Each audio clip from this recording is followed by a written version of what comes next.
그런즉 나를 이리로 보낸 이는 당신들이 아니요 하나님이시라. 하나님이 나를 바로에게 아버지로 삼으시고 그 온 집의 주로 삼으시며 애굽 온 땅의 통치자로 삼으셨나이다.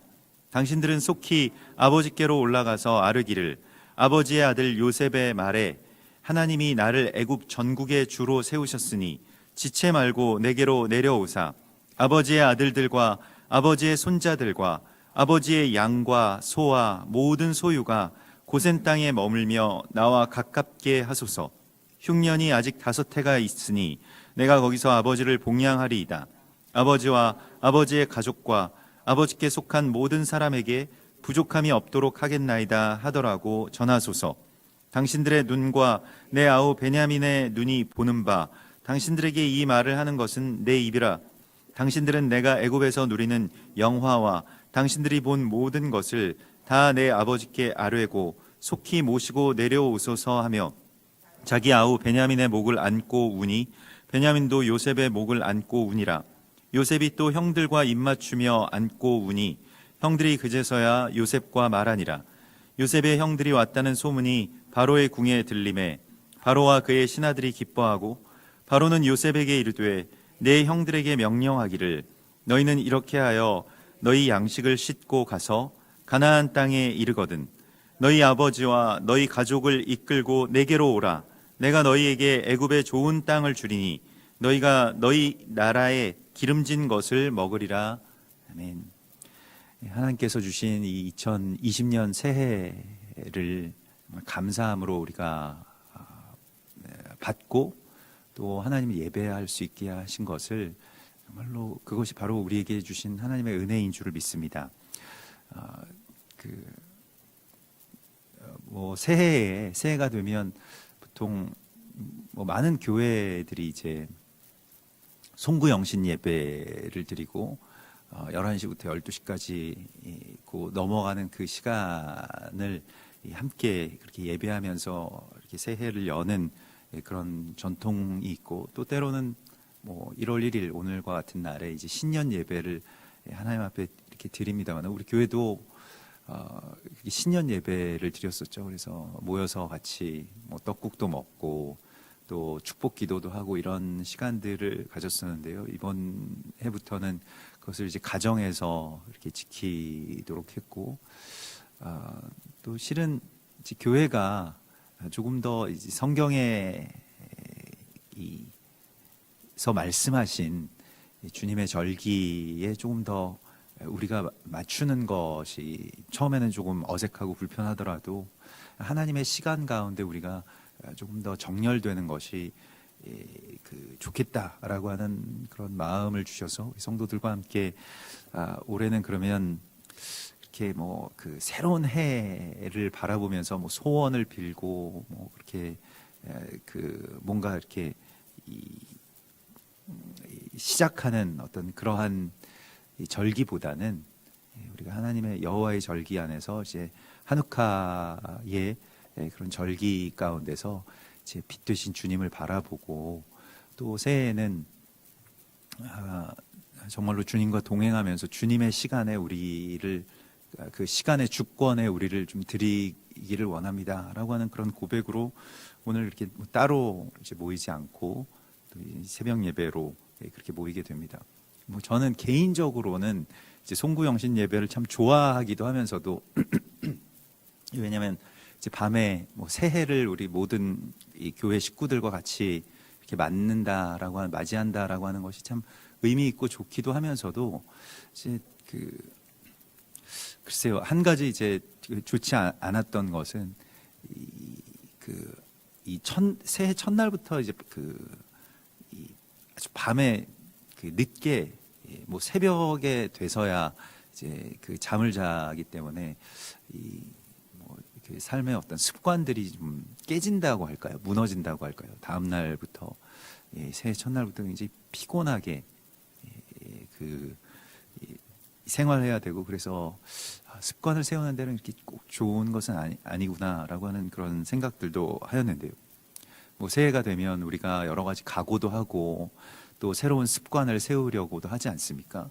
네, 정말로 주의 말씀의 빛이 우리 가운데 비추시도록 우리가 조금 더 하나님의 말씀 가운데 집중하는 시간들을 갖고 또 말씀을 묵상하는 시간을 갖고 말씀을 낭독하고 암송하는 그러한 그 습관들을 세울 수 있다면 그게 다른 어떤 것들보다 의미가 있을 것입니다. 한번 우리가 무엇을 한다고 해서 소원이 성취되거나 이루어지는 것이 아니죠. 오랜 시간 동안의 어떤 습관들이 우리 가운데 굉장히 중요할 것입니다. 그래서 우리가 이와 같이 이제 아침에 하나님의 말씀을 묵상하고 또 기도하는 이러한 이 삶의 습관도 우리의 이 생활 가운데 어떤 기둥으로 세워지기를 소망합니다. 오늘 이번 주의 토라 포션의 말씀이 이제 가까이 가서라고 하는 그리고 그가 가까이 갔다라고 하는 그런 바이가쉬라고 하는 히브리 말인데요.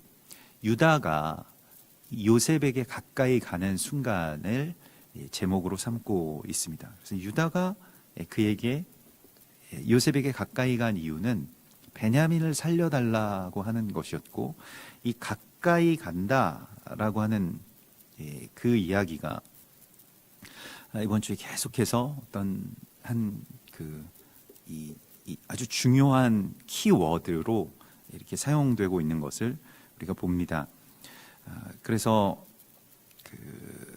이 가까운 곳에 또 가까운 거리로 그렇게 나올 수 있게 되는 것, 그것이 이제 은혜이고요. 은혜의 시작이라고 하는 것은 이 거리의 문제입니다. 하나님과의 거리의 문제이고요. 가장 먼저는 하나님께 가까이 함이 내게 복이라, 이렇게 고백하는 시편 73편의 고백처럼 우리에게 새해 우리가 이 덕담 가운데 가장 유명한 덕담이 새해 복 많이 받으십시오라고 하는 그러한 축복이자 덕담이지 않습니까? 그것 가운데 가장 최고의 복은 하나님께 가까이 가는 것입니다. 또한 하나님께 가까이 함을 얻는 것입니다. 우리가 꼭 교회에 나온다고 해서 하나님께 가까이 가는 것이 아니죠. 어떻게 하면 하나님께 가까이 갈 수 있을까를 우리가 갈망하면서 주님, 저에게 당신께 가까이 감을 얻게 해주십시오라고 하는 간구를 드리고, 또한 이것에는 우리가 지난번에도 나누었던 것과 같이 봉헌이 필요합니다. 이렇게 한우카의 봉헌이라고 하는 것을 이제 카라브라고 하고 봉헌, 헌물이라고 하는 말을 이 나가쉬라고 하는 말로도 말라기서 3장에 이렇게 쓰이게 되는데, 봉헌이라고 하는 말 자체에는 가까이 하기 위해서 드리는 예물이라고 하는 속성이 있습니다. 그래서 그냥 가까이 함이라고 하는 말 자체가 봉헌이 됩니다. 하나님께 가까이 간다. 우리가 이 바이가쉬에서 이 가까이 간다라고 하는 것이 바로 봉헌과 깊은 관계가 있다는 것입니다. 봉헌을 왜 드리는 것이냐? 물론 감사해서 드리는 것이기도 하고 여러 가지 이유 때문에 내가 소득이 있어서 그것에 대한 고백으로 하나님께 드리는 것이기도 하고 여러 가지 의미가 있지만, 봉헌이라고 하는 것의 가장 기본은 가까이감을 얻기 위한 그런 대속물이 됩니다. 그래서 아버지와 베냐민이 함께 가까이 있지 못하면 아버지와 베냐민 둘 다 죽습니다. 그러하기 때문에 유다가 자기 자신을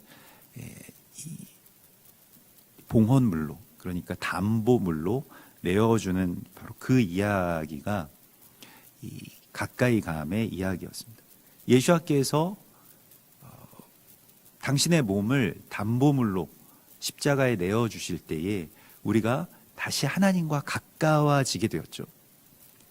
중간에 막힌 그 휘장이 찢어졌고요.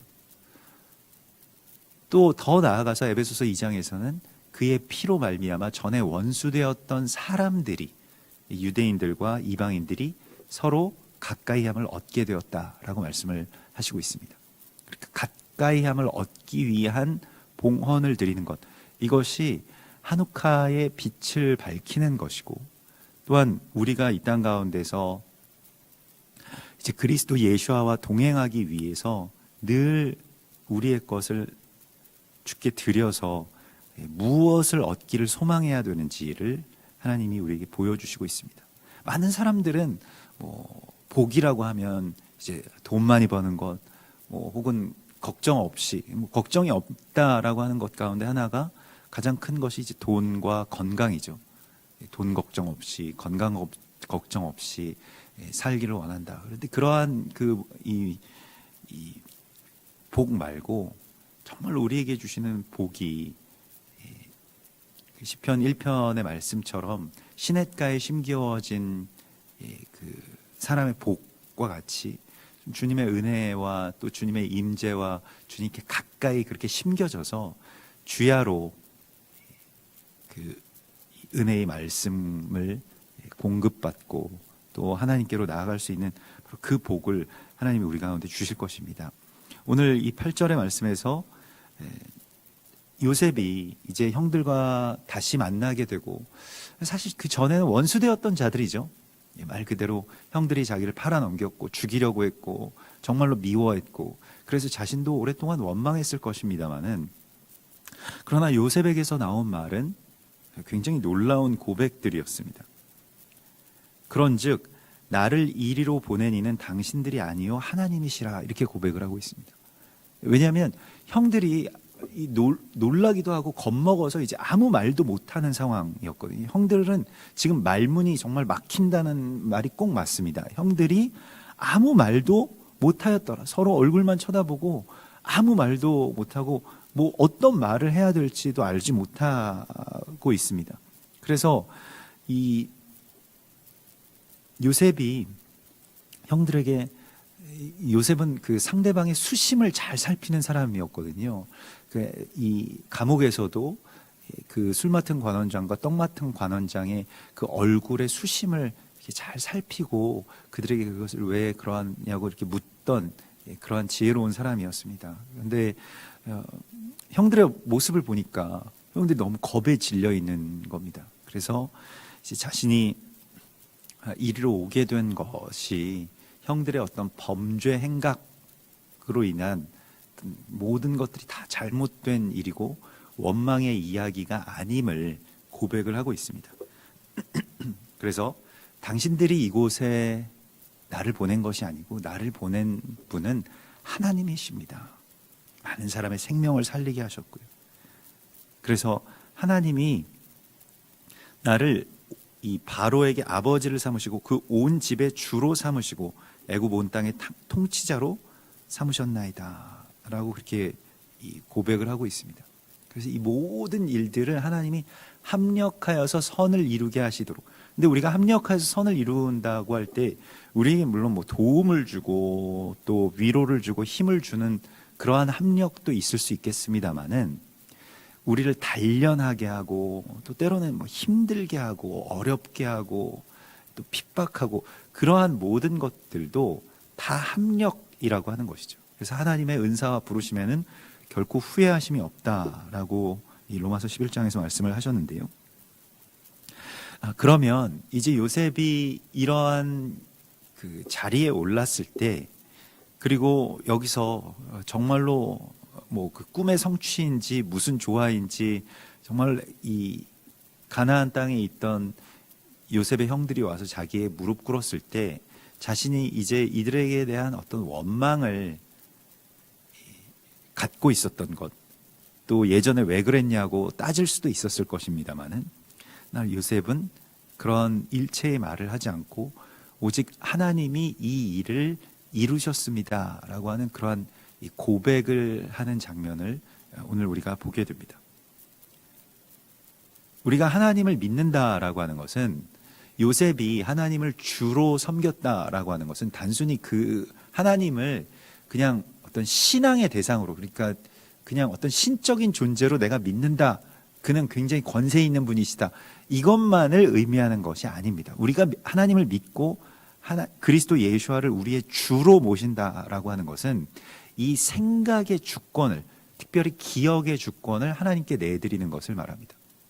기억이라고 하는 것은 그 일종의 선택이죠. 내가 같은 일을 기억하더라도 그것을 정말 아름답고 또 귀한, 정말 나에게 감사한 그러한 시간으로 그 시간을 내가 바라볼 수 있다면 그것은 모든 삶이 우리에게 축복일 것입니다. 그러나 같은 기억임에도 불구하고 정말 좋은 기억들도 많이 있음에도 불구하고 안 좋은 면으로, 그게 막 나에게 원망이 되고 상처가 되고 어두운 면으로 그것을 기억한다라고 한다면, 그것이 우리의 이 마음 가운데 있는 어떤 병폐죠. 정말로 뭐 다른 뭐 질병보다 훨씬 더 심각한 질병이 될 것입니다. 모든 기억들이 다 그렇게 내 안에서 그렇게 그 더러운 것으로 변질되니까요. 그래서 뭐 그 내적 치유하시는 분들은 그것을 뭐 쓴 뿌리라고도 이야기들을 하시더라고요. 뿌리가 계속 그 쓴 뿌리가 계속 모든 걸 다 그렇게 쓰게 만들어서 자기에게로 빨아들인다는 거예요. 그래서 이 원망이라고 하는 것에 대해서 오늘 요셉의 입에서 원망이 나오지 않고 이 감사가 나오는 것은 일종의 기적입니다. 그러니까 요셉 안에 일으키신 하나님의 많은 기적 가운데 가장 최상의 기적은 이것이라고 생각을 합니다. 고린도전서 10장에서는 이 구약에 나와 있는 이스라엘 백성들이 우리의 본보기가, 교회의 본보기가 된다라고 이렇게 말씀을 하시면서 고린도전서 10장 10절에서는 그들 가운데 어떤 사람들이 원망하다가 멸망시키는 자에게 멸망하였나니 너희는 그들과 같이 원망하지 말라. 그들에게 일어난 이런 일은 본보기가 되고 또한 말세를 만난 우리를 깨우치기 위하여 기록되었느니라. 그런즉 선줄로 생각하는 자는 넘어질까 조심하라. 원망하다가 이스라엘 백성들 넘어지고 결국에는 어떻게 됐냐면 하나님의 나라로 모두 다 들어가지 못했습니다. 하나님의 나라로 들어가지 못한다라고 하는 게 우리가 가장 공포스러운 거 아닙니까? 우리 천국에 못 들어간다라고 하는, 우리 지옥 간다 이러한 것이요. 근데 그게 뭐 사후 세계에 어떻게 되는지에 대해서는 이제 그 주권이 하나님께 있고 그리스도 예수께 있겠습니다만은, 지금 우리가 하나님의 나라로 들어갈 수 있는 길에 대하여서 성경은 계속 우리에게 반복해서 말씀하고 있습니다. 원망하지 말라라고 말씀을 하십니다. 마사와 무리바 물가에서 다투다가 그들이 들어가지 못했다. 원망, 그것으로 인한 다툼, 이것이 우리의 삶에 있어서의 지옥입니다. 거기에 우리가 살아 있으면서도 그 안에 스스럼 없이 그렇게 들어가는 것, 누구 때문에, 무엇 때문에, 누가 어떤 일을 저질렀기 때문에 내가 지금 이렇게 불행하다라고 하는 것은 하나님의 주권을 능욕하는 일과 비슷하게 되는 것이죠. 그러나 하나님이 이 모든 것을 다 선으로 바꾸셨습니다. 하나님이 이 일들을 행하셨습니다 라고 하는 것을 우리가 그렇게 고백한다면 거기에 다른 면을 보게 되는 것이죠. 빌립보서 2장 14절에서도요, 이 너희가 모든 일을 원망과 시비 없이 하라 이렇게 말씀을 하시는데, 그건 그냥 어떤 윤리 때문에 그런 것이 아니라 이는 너희가 흠이 없고 순전하여 어그러지고 거스르는 세대 가운데서 하나님의 흠 없는 자녀로 세상 가운데서 그들 가운데 빛들로 나타내기 위함이라 이렇게 말씀을 하시고 있습니다. 세상은 계속해서 이 흠이 있어서 하나님께 드려지지 못하는 상태가 되는데, 그게 무엇이냐면 원망 때문입니다. 그러니까 다투고, 그래서 세상이 계속 그것을 가르치잖아요. 그거 마치 정의인 것처럼 막 다투고 누구 욕하고 정죄하고 비방하고 이런 것들을 막 선동하지 않습니까? 뭐 세상만 그럴까요? 뭐 교회도 마찬가지로 그런 일들을 스스럼 없이 행하는 것을 보게 되는데, 그렇게 되면 이 어그러지고 거스르는 세대에 속해버리게 됩니다. 그러나 우리가 모든 일들에 대하여서 원망과 시비가 없이 그것에 대한 모든 주권을 하나님께 있습니다 라고 드릴 때, 하나님의 흠없는 자녀로 이 마지막 때에 세상 가운데서 우리가 빛들로 나타나게 된다는 것입니다. 세상에서 빛나는 자가 된다라고 하는 것은 뭐 옷을 잘 입고 무슨 뭐 스펙이 좋고 뭐 많은 일들을 하고 이것이 아니고, 원망과 시비를 그친 사람이고 또 그치게 하는 사람이 세상을 빛나게 한다라고 오늘 성경이 말씀을 하시고 있습니다. 이건 종말론입니다. 야고보서 5장 8절에서는 너희도 길이 참고 마음을 굳건하게 하라. 주의 강림이 가까우니라. 형제들아 서로 원망하지 말라. 그리하여야 심판을 면하리라. 보라, 심판주가 문 밖에 서 계시니라. 종말의 때가 가까웠는데 서로 원망하고 물고 먹고 이렇게 하게 만드는 것이 사단이죠. 여기서 빠져나오는 것, 이 원망과 시비에서 빠져나오는 것, 여기서 지금 요셉이 잘잘못을 따지자고 한다면 뭐 요셉이 잘못한 건 꿈 얘기한 것밖에 없지 않습니까?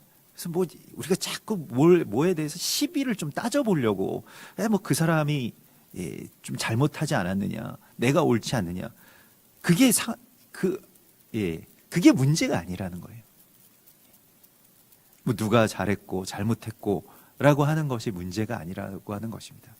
우리가 심판을 받는 것은 우리가 누군가를 정죄한 그 정죄만큼 심판을 받게 되어 있습니다. 이게 무서운 것입니다. 이 심판에 있어서 정말 무서운 것은 내가 행한 일만큼 거기에 대해서 심판을 받는 것이 아니라 내가 정죄한 것에 대해서 심판을 받게 되어 있습니다. 이것이 성경에서 가르치고 있는 심판에 대한 비밀이고 계시입니다.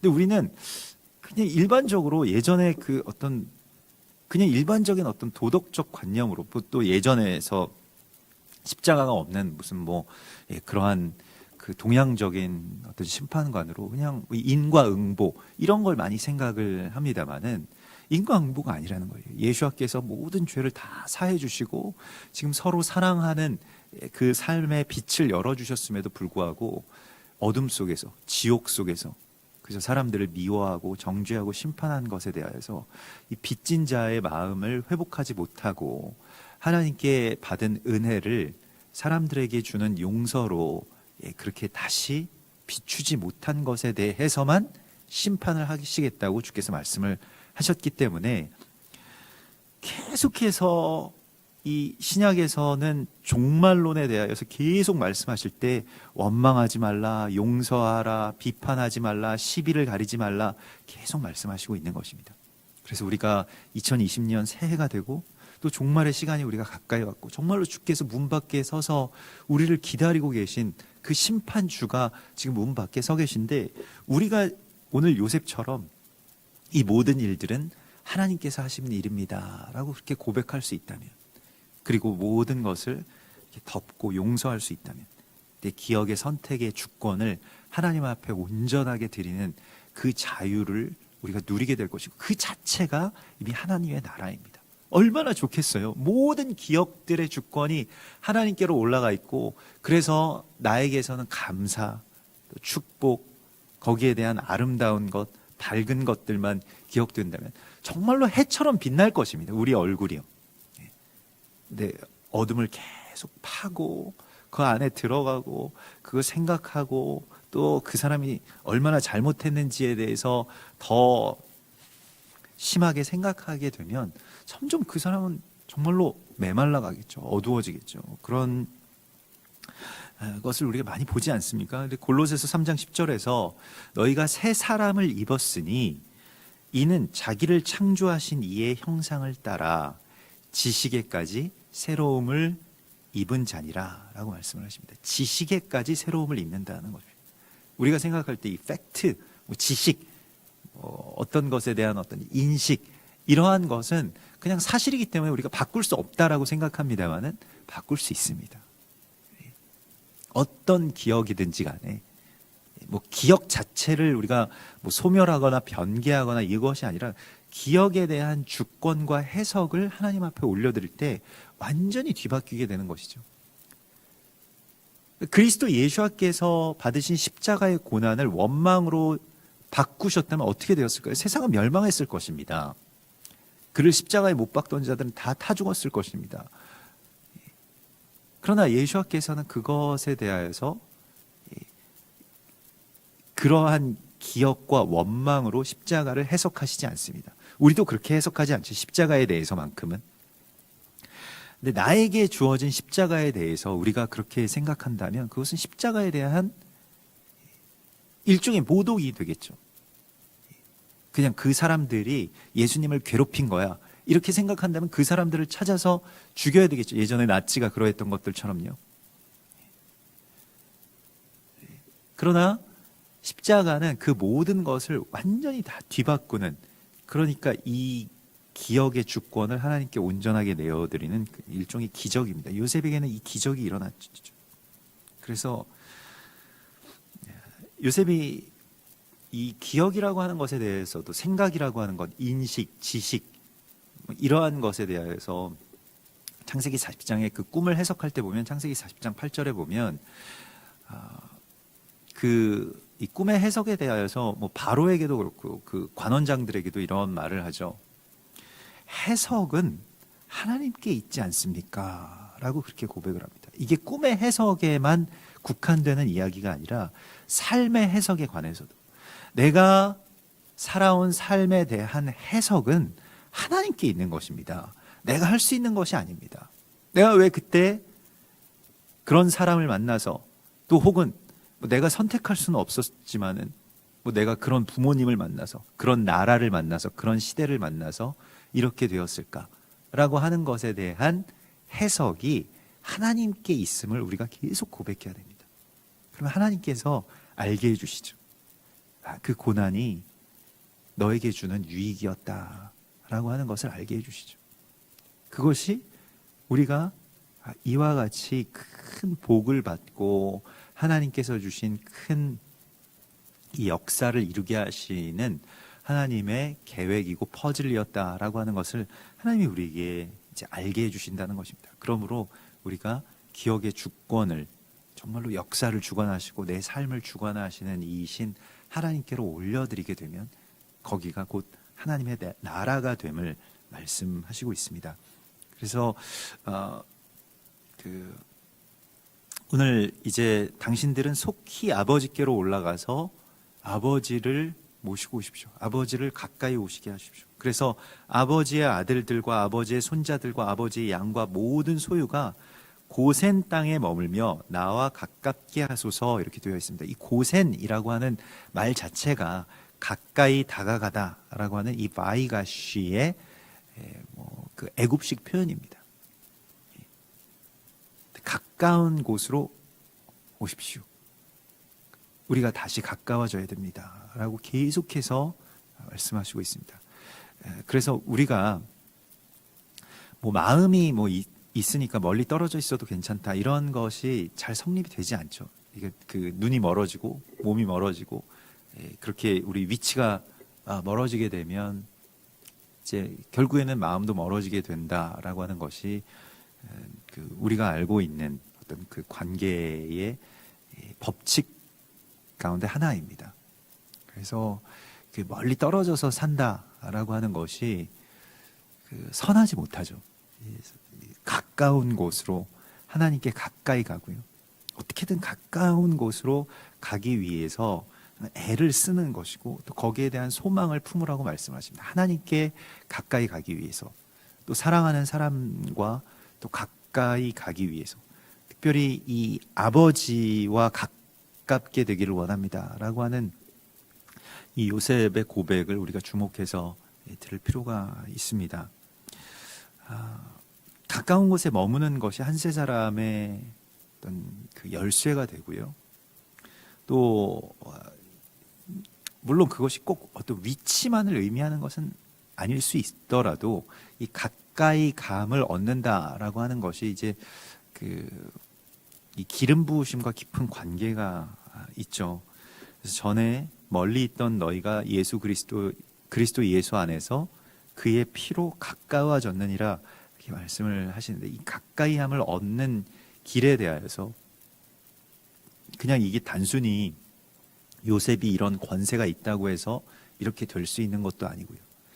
유다가 자기 자신을 희생하고 그 희생의 담보물로 내어드리고 또 유다 이전에 유다의 며느리인 다말이 이방 여인인 다말이 자기 자신의 모든 삶과 또 그 모든 명예를 다 희생의 가치로 그렇게 내어드렸을 때 일어난 일들입니다. 이게 다 합력해서 이런 일들이 일어난 것을 이제 보게 되죠. 그래서 우리가 하나님께 가까이함을 얻게 해달라고 기도하고 또 그것을 위해서 우리가 어떤 그 애를 써야 할지 또 어떤 결단을 해야 될지를 우리가 오늘 이 새해 첫날에 좀 묵상하시기를 구합니다. 또 하나님께 이것을 구하시기를 원합니다. 그래서 예전에는 어떻게든 이 예배의 자리와 또 은혜의 자리와 뭐 교회에 이제 가깝게 살려고 저희도 예전에 그렇게 막 저희 부모님이 막 애를 쓰셨던 그런 기억이 납니다. 그래서 항상 뭐 이사를 하시거나 아니면 뭐 하여튼 여러 가지 어떤 상황들 속에서 어떻게 하면 교회에 가깝게 갈 수 있을까. 그래서 정말 나중에는 급기야 그 교회 문 바로 앞에 있는 집을 얻으시더라고요. 교회 예배당 바로 그 맞은편에 있는 집, 그냥 일어나서 집에서 나오면 바로 교회로 들어갈 수 있는 그런 집을 그렇게 얻게 되어서 한동안 정말 뭐 새벽 예배도 이렇게 이제 잘 이렇게 쉽게 나갈 수 있고 뭐 그런 기억이 있는데요. 하나님께 가까이함을 얻는 복에 대해서 우리가 더 깊이 고백하고 생각하고 소망하는 것. 그래서 새해에 나의 소망은 하나님 가까이함입니다. 하나님께 가까이함의 복을 얻게 되는 것입니다. 라고 우리가 그렇게 고백할 때 하나님께서는 하나님과 거리가 가까워지면 자연스럽게 우리가 거룩해지고요. 생각도 거룩해지고요. 모든 것들이 다 새롭게 바뀌게 되는 것이죠. 그래서 자꾸 그 빛 가운데에 우리가 나와야 되고요. 우리가 그 집도 이 빛이 오랫동안 잘 비추는 곳이 좋은 집이라고들 말하지 않습니까? 마찬가지로 하나님의 은혜의 빛이 가장 잘 비추는, 또 가장 오랫동안 그것을 볼 수 있는 그러한 방향을 우리가 갖게 되는 것이 우리에게 복이겠죠. 물론 우리가 지금 당장 집을 옮길 수는 없겠습니다만, 그러나 우리의 마음과 삶과 또 습관이 하나님께로 그렇게 바뀌어지고 또 가깝게 나가는 복을 얻기를 소망합니다. 그래서 이제 내가 아버지를 봉양하겠습니다라고 하는 그런 고백을 하고요. 흉년이 아직 5해가 남아 있습니다. 그래서 그 5년 동안 이제는 내가 아버지를 봉양하겠습니다라고 하는 그런 고백을 하고 있습니다. 이 흉년이라고 하는 것을 이제 그 라합이라고 하는데요. 이 라합이라고 하는 것은 이 집이 안 좋아졌다 이런 뜻입니다. 집이 악함이라는 그런 뜻입니다. 그래서 우리가 뭐 양식의 흉년이 있을 수도 있습니다만은, 그러나 말씀의 흉년도 있고, 이러한 상황 속에서는 우리가 다 같이 이 시간을 이겨낼 수 있는 그런 연합이 또한 필요한 것이죠. 그래서 내가 여기서 아버지를 봉양하겠습니다. 이 야라쉬라고 하는 것이 이제 내가 이 전체를 책임지겠습니다. 내가 이것에 대하여서 이 책임을 상속하겠습니다라고 하는 그런 고백입니다. 그래서 봉양이라고 하는 말이, 아버지를 모신다라고 하는 그 말이 이제 이 가정을 다 전체를 내가 책임지겠습니다라고 하는 것이고요. 그러면서 12절에 당신들의 눈과 내 아우 베냐민의 눈이 보는 바 당신들에게 이 말을 하는 것은 내 입이라, 이렇게 고백을 하고 있습니다. 여기서 내 입이 그런 말을 하고 있습니다라고 하는 것은 일종의 어떤 그런 지금 증언을 하고 있다. 당신들이 보는 바로 이 입이 내 입입니다. 뭐 당연한 이야기일 수가 있는데, 그러나 말씀의 언약과 깊은 관계가 있습니다. 시편 78편 1절에서 내 백성이여 내 율법을 들으며 내 입의 말에 귀를 기울일지어다. 그냥 어딘가 있는 말이 아니라 내 입에서 나오는 말이라고 분명하게 선포하고 있습니다. 그래서 이게 지금 요셉의 입에서 이 약속의 말이 나오고요. 그리고 베냐민과 목을 끌어안고 울고, 또 요셉이 형들과 입 맞추고 안고 우니 형들이 그제야 요셉과 말하니라. 그래서 여기서 입 맞춤이 나오게 되는데, 그의 아들에게 입 맞추라, 시편 2편의 말씀처럼 그 입 맞춤이라고 하는 것은 말씀이 이제 그 입의 말씀이 내 입으로 들어오게 되는 순간이죠. 그게 입 맞춤입니다. 이게 나샤크라고 해서 이것은 단단히 연합된다라고 하는 그런 뜻을 갖고 있습니다. 시편 2편 12절에 그의 아들에게 입 맞추라, 그렇지 아니하면 진노하심으로 너희가 길에서 망하리니 그의 진노가 급하심이라.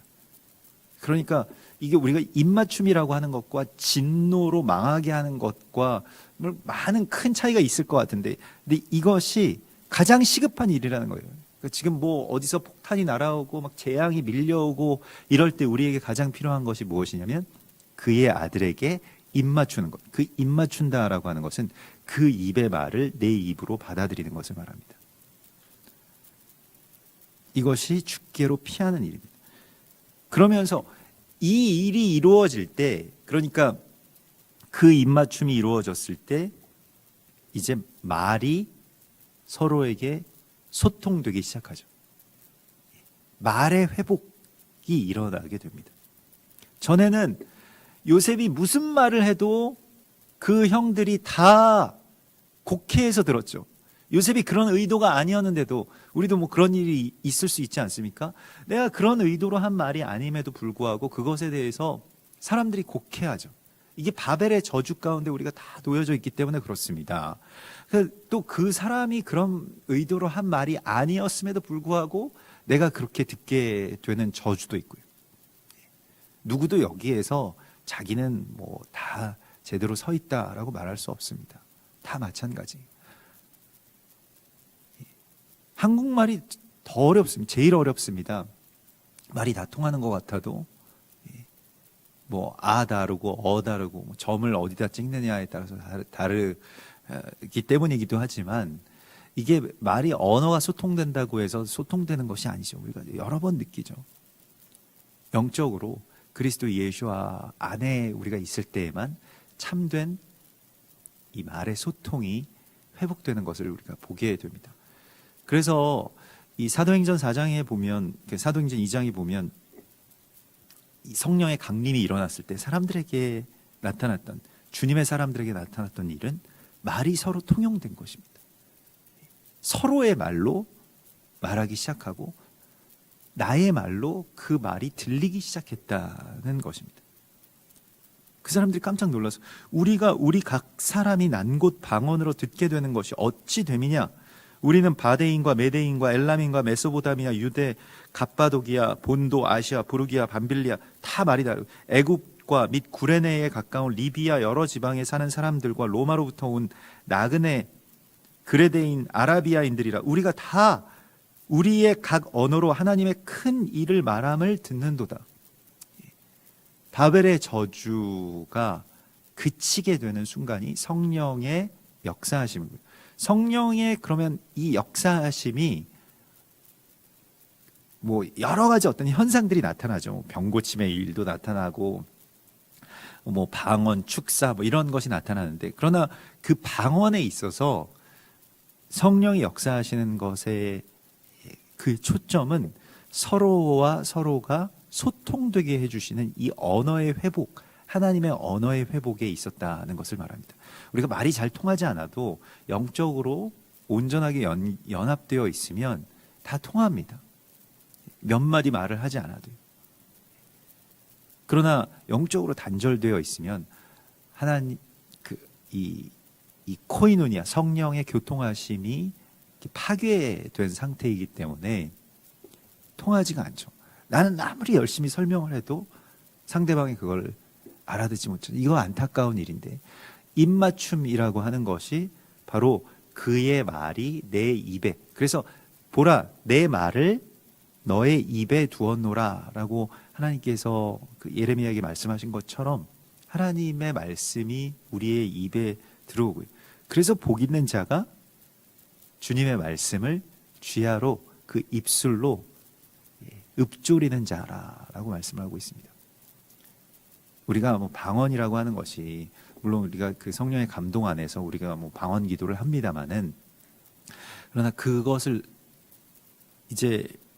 통해서나 또 그것을 넘어서서 하나님의 역사가 그 입에서 입으로 연결되는 그 연합의 이야기가, 하나님의 말씀이 우리 안에 정말 내 입에 가깝고 또 내 입에서 선포되는 이 하나님의 말씀이 사람들에게도 또 우리의 형제들에게도 자신들의 말로 들릴 수 있는 이 기적의 역사가 우리의 삶을 통해서 일어나기를 소망합니다. 예전에 선교사님들이 뭐 조선 말을 어떻게 아셨겠어요? 잘 알지 못하지만 또 어눌한 발음으로 띄엄띄엄 그렇게 말씀을 하셔도 성령이 역사하셔서 사람들이 변화되고 회개하고 또 자신의 삶을 하나님 앞에 헌신하는 그러한 말의 통용의 역사가 일어났습니다. 전에 멀리 있던 자들이 다시 가깝게 되는 것에 이 마지막 열쇠는 말의 통용에 있습니다. 그래서 이 말씀의 회복, 또 하나님의 말씀이 내 입에 정말로 가까이 있는 그러한 복이 올 한 해 우리의 입술 가운데 일어나기를 소망합니다. 같이 기도하겠습니다. 하늘에 계신 우리 아버지시여, 이름이 거룩히 여김을 받으시오며 나라의 임하옵시며 뜻이 하늘에서 이룬 것 같이 땅에서도 이루어지이다. 오늘날 우리에게 일용할 양식을 주옵시고 우리가 우리에게 죄 지은 자를 사하여 준 것 같이 우리 죄를 사하여 주옵시고 우리를 시험에 들게 하지 마옵시며 다만 악에서 구하옵소서. 대개 나라와 권세와 영광이 아버지께 영원히 있사옵나이다. 아멘.